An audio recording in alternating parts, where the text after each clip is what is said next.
Assalamualaikum warahmatullahi wabarakatuh. Sahabat beriman, wanita di dalam ajaran agama Islam sangatlah dimuliakan. Berbeda dengan di zaman jahiliyah, zaman sebelum datangnya wahyu kenabian untuk Rasulullah. Sederhananya, jika kita membuka kitab suci Al-Quran, di surat keempat kita akan menemui judul surat An-Nisa yang artinya adalah wanita. Kemudian kisah tentang seorang wanita suci dan salehah ada di surat ke-19, yakni surat Maryam. Bahkan ketika wanita diuji juga ada judul suratnya, yaitu surat Al-Mumtahanah, surat ke-60. Dan banyak lagi di dalam ajaran Islam yang membela hak-hak kaum wanita. Bukannya sebaliknya seperti anggapan banyak orang, bahwa Islam tidak peduli pada wanita.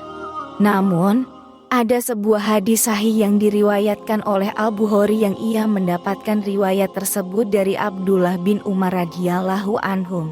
Demikian bunyi hadis sahih yang cukup panjang ini. Wahai kaum wanita, bersedekahlah kamu dan perbanyaklah istighfar.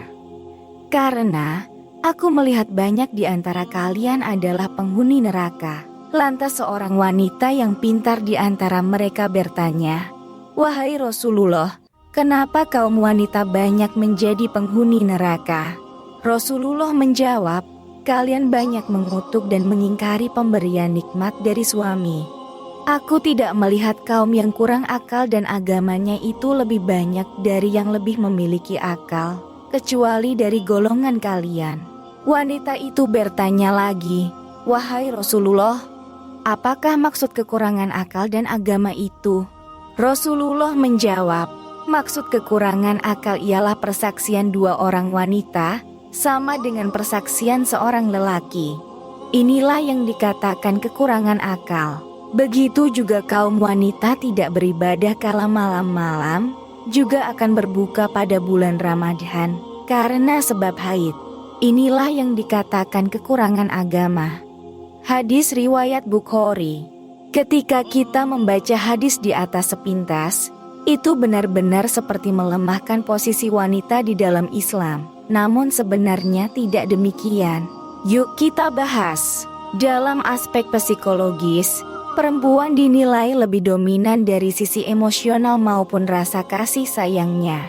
Dominannya faktor psikologis ini menjadikan para ulama menyatakan bahwa perempuan ini kerap kurang jernih, terutama dalam menimbang urusan-urusan publik, apalagi dalam konteks politik dan ekonomi, yang juga menjadi alasan mengapa perempuan tidak boleh menjadi pemimpin.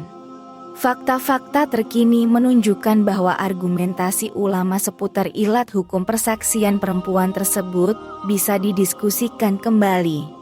Kiranya keterangan Nabi di atas cukup jelas, kurangnya akal perempuan adalah hanya dalam persaksian, itu pun masih dalam ranah yang ijtihadi dan tidak ada putusan final.